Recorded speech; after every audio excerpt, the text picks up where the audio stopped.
Karim Benzema jusqu'en 2024, Erling Haaland, la relève idéale pour le Real Madrid. Et puis les dernières infos sur le mercato, c'est la revue de presse de Real France. C'est parti.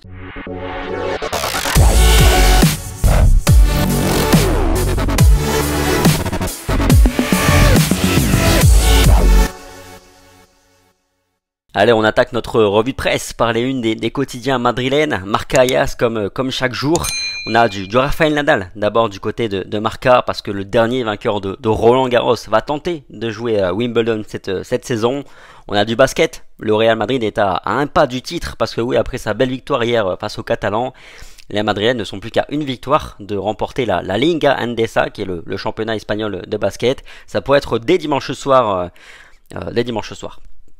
Benzema 2024 également pour le quotidien Marca, parce que oui, le français il va être prolongé d'une saison, nous dit le quotidien madrilène, jusqu'en 2024.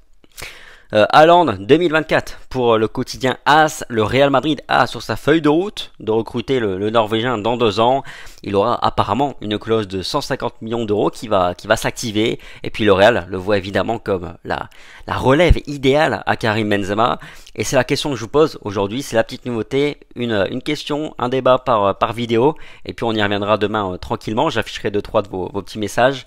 Pensez-vous que le Real Madrid doit attendre Haaland? Est-ce que le Real doit sauter sur Erling Haaland dans 2 ans? On en parle évidemment demain. Dans les pages intérieures maintenant, avec le quotidien Marca, Benzema 2 ans de plus, parce que oui, il ne reste plus qu'une seule année de contrat à Karim Benzema, contrat qui se termine pour le moment en juin 2023, mais Carlo Ancelotti et Florentino Pérez n'en ont aucun doute. Karim Benzema a l'envie et la force pour rester au top au moins jusqu'en 2024. Alors oui, la prolongation de contrat d'une année supplémentaire est déjà dans les tuyaux, et puis on sait, avec Karim Benzema, cette histoire de prolongation sera une simple formalité, comme avec Luka Modric par exemple. Et puis, autre point soulevé par le quotidien Marca, l'engagement de Karim Benzema rend le Real Madrid plus tranquille, plus confiant dans sa recherche de son successeur. Le successeur à Karim Benzema, le quotidien AS le connaît déjà, et c'est Erling Haaland. Selon le quotidien madrilène aujourd'hui, la machine est déjà lancée. Le plan du Real Madrid est de recruter le Norvégien dans 2 années. En 2024, à ce moment-là, verra le jour une clause libératoire pour le Norvégien. Elle sera de 150 millions d'euros, selon quelques sources qui reprennent cette information. Pour autant, elle n'a pas non plus été totalement confirmée. Même Florentino Pérez, sur le plateau de El Chiringuito, disait qu'il ne savait pas si elle existait réellement. Bon, il n'allait pas dire non plus oui à cette question, mais quoi qu'il arrive, le plan du Real Madrid n'était pas de recruter Haaland cet été, quoi qu'il arrive. Comme l'a dit encore une fois le président madrilène, Karim Benzema est toujours là, il est au top, c'est le meilleur numéro 9 du monde et le meilleur joueur tout court de cette planète. On va pas recruter Haaland pour le mettre sur le banc. En 2024 pourrait être la bonne opportunité. De surcroît, la bonne nouvelle pour le Real Madrid, c'est que Haaland est prédisposé à venir à Madrid. On le sait, il a des affinités avec Manchester City, où son papa a joué, et le Real Madrid, club dont il est fan. Alors si cette histoire de clause existe réellement, le Real Madrid a toutes ses chances pour recruter le Norvégien. Mais encore une fois, attention à cette histoire, et attention à ne pas se faire feinter comme avec Kylian Mbappé. Information mercato à présent, avec la Fiorentina qui sonde le Real Madrid pour Luka Jovic, nous dit le quotidien Marca. On le sait, le Real Madrid est dans une période où l'objectif est de vendre, de dégraisser son effectif. Luka Jovic, son départ serait plutôt en bonne voie selon Marca et plusieurs sources concordantes. On le sait, le joueur ne sera pas un obstacle par rapport à sa sortie. Il le sait, s'il veut jouer, s'il veut du temps de jeu, il doit quitter le Real Madrid. Selon Fabrizio Romano et Di Marzio, les 2 spécialistes du mercato, les 2 clubs sont en négociation et le Real Madrid devra prendre à sa charge au moins une partie du salaire pour que cette histoire se concrétise.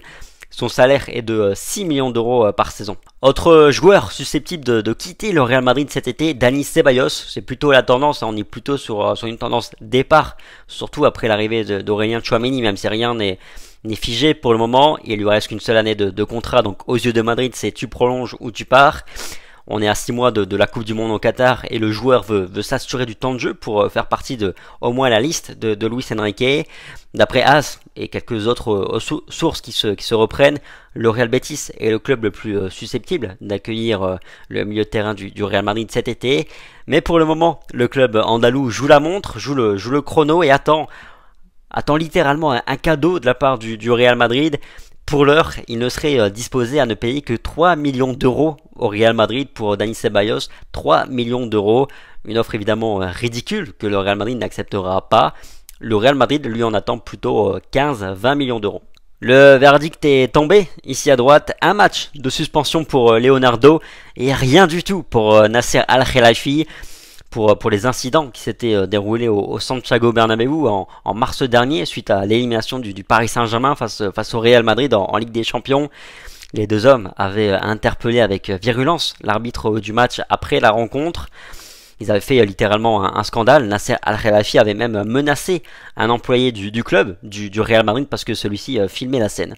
Et enfin, pour terminer, avant sa présentation de lundi, qui aura lieu lundi à partir de midi, le Real Madrid a proposé deux numéros à Antonio Rudiger, le numéro 12 de Marcelo ou le numéro 22 de Isco. Un choix évidemment par défaut puisqu'il ne reste pas d'autres numéros disponibles actuellement au sein de l'effectif madrilène.